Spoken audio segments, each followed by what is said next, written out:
नमस्ते जी। वैदिक राष्ट्र में आपका स्वागत है। आज का हमारा विषय है तपस्वी पंडित ब्रह्मदत्त जिज्ञासु। आज के इस लेख के लेखक हैं डॉक्टर अशोक आर्य गाजियाबाद से। आगे बढ़ने से पहले आपको बता दें कि वैदिक राष्ट्र पर हम लगातार वेद के सिद्धांतों से जुड़े हुए वीडियोस आपके लिए लेकर आते हैं। वेद प्रचार के इस कार्य में हमारा सहयोग करें। वैदिक राष्ट्र को लाइक करें, शेयर करें, अपने मित्रों के साथ सब्सक्राइब करें, बेल आइकन की घंटी को दबा दें और अपने कीमती सुझाव कमेंट करना ना भूलें। आइए आगे बढ़ते हैं, विषय की ओर चलते हैं। तपस्वी पंडित ब्रह्मदत्त जिज्ञासु। आर्ष व्याकरण के महान विद्वान पंडित ब्रह्मदत्त जिज्ञासु जी का जन्म पंजाब के जिला जालंधर गांव के मोलूपोत में जालंधर के मोलूपोतू गांव में 14 अक्टूबर 1812 ईस्वी को हुआ था। आपके पिता पंडित रामदास जी एक सारस्वत ब्राह्मण परिवार से संबंध रखते थे। आपकी माता जी का नाम श्रीमती परमेश्वरी देवी था। आपको घर पर बड़े प्यार से मौज गोविंद के नाम से पुकारा जाता था। इसी बालक का नाम बाद में पंडित ब्रह्मदत्त जिज्ञासु के रूप में विख्यात हुआ। यह नाम उन्हें उनके गुरु ने दिया था। बालक ने आर्ष प्रणाली से शिक्षा प्राप्त करनी थी, इस कारण उन्हें हरिद्वार के कनखल में स्वामी पूर्णानंद जी के पास भेजा गया, जहां उन्होंने अष्टाध्यायी आदि आर्ष ग्रंथों की शिक्षा ली। जब आपने शुद्धि कार्य में रुचि लेना आरंभ किया, इस कार्य के लिए सहयोगी बन गए। जब श्री रामलाल कपूर जी अमृतसर वालों का निधन हुआ तो उनकी स्मृति में रामलाल कपूर ट्रस्ट की अमृतसर में स्थापना हुई। आपको इस ट्रस्ट का ट्रस्टी बनाया गया। बाद में आपको इस ट्रस्ट का प्रधान पद भी आपको ही दिया गया। इस पद पर रहते हुए आपके पुरुषार्थ से अनेक वैदिक आर्ष ग्रंथों का प्रकाशन हुआ।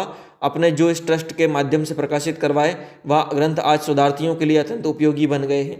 अनेक शोधार्थियों ने इनका लाभ उठाया और उठा रहे हैं। आपके अत्यधिक पुरुषार्थ का ही परिणाम था कि लाहौर के समीप रावी नदी के तटीय नगर शहादारा के निकट स्वामी विरजानंद आश्रम की स्थापना हुई। इस आश्रम के मध्यस्थ में आप भारत के विभाजन होने तक यहाँ निरंतर संस्कृत का ज्ञान बांटते रहे। अनेक ब्रह्मचारियों ने यहाँ आपसे संस्कृत सीखी। दुर्भाग्य से 1947 के विभाजन हो गया और आप लाहौर से चलकर वाराणसी आ गए। यहाँ आकर आपने परनेरी संस्कृत विद्यालय आरंभ किया। इसके पश्चात जीवन के अंतिम क्षणों तक इसी विद्यालय को ही अपना केंद्र बनाए रखा। यहाँ से संस्कृत तथा आर्ष ग्रंथों की शिक्षा देने, इनके प्रचार में लगे रहे। आपके देहांत के पश्चात भी महाविद्यालय आज भी महिला शिक्षार्थ आर्ष शिक्षा के लिए महत्वपूर्ण केंद्र बना हुआ है। यहाँ दूर दूर से कन्याएं आकर उच्च आर्ष शिक्षा प्राप्त कर रही हैं।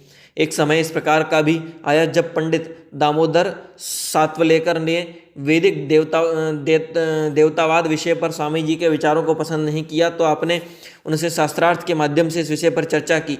इस चर्चा में आपने स्वामी दयानंद के पक्ष को बड़ी ही मजबूती से प्रतिपादित किया। जब स्वामी करपात्री जी ने सर्ववेद शाखा सम्मेलन काशी और कानपुर के लिए आपको आमंत्रित किया तो आपने इन दोनों सम्मेलनों में भाग लिया। इनमें आपने अपना पक्ष बड़ी मजबूती से रखते हुए कहा कि ब्राह्मण आदि शाखा ग्रंथ वेद नहीं है। इस प्रकार ही डीएवी कॉलेज के प्रबंधक सभा में आजीवन सदस्य विश्वबंधु शास्त्री जब वेद के लौकिक इतिहास मानने लगे वेद को, तो आर्ष विद्वानों के साथ 4 दिन तक उनका शास्त्रार्थ महात्मा हंसराज जी की मध्यस्थता में हुआ। इस शास्त्रार्थ में शास्त्री जी ने एक शब्द भी नहीं बोला, केवल शास्त्री जी के प्रतिनिधि साथी ही बोलते रहे। या शास्त्रार्थ आपके उपसंहार के साथ समाप्त हुआ। इस शास्त्रार्थ में विश्वबंधु के पक्ष की कमजोरी तो सर्वविदित है। आप आरंभ से ही अंत तक रामलाल कपूर ट्रस्ट से जुड़े रहे। इसके साथ ही इस ट्रस्ट की पत्रिका वेदवाणी का संपादन कार्य भी आप ही करते रहे। इस पत्रिका के माध्यम से न केवल आपने उच्च कोटि के लेख ही लिखे अपितु अनेक महत्वपूर्ण पुस्तकें भी प्रकाशित की। यह पुस्तकें आज शोधार्थियों के लिए दुर्लभ कृतियां बन गई है, जिनका लाभ वह उठा रहे हैं। इन पुस्तकों में मुख्य रूप से यजुर्वेद भाष्य, विस्तृत विवरण, अष्टाध्यायी, संस्कृत वृत्ति आदि प्रमुख हैं। आपने अनेक शिष्य आज भी देश भर में फैल रहे हैं। जहाँ वहाँ भी हैं, वहाँ रहते हुए आपसे प्राप्त की गई शिक्षा का प्रसाद लोगों में बांट रहे हैं। पंडित युधिष्ठिर जी मीमांसक, जिन्होंने आपके पश्चात जीवन के अंत तक इस ट्रस्ट को प्रफुल्लित किए रखा, आपसे प्राप्त आर्ष शिक्षा का प्रसाद निरंतर बांटते रहे, वह भी आप ही के शिष्य थे।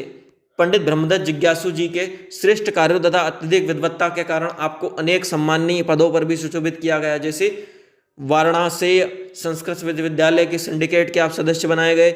आपकी योग्यता को देखते हुए आप परोपकारिणी सभा अजमेर के सभासद भी बनाए गए।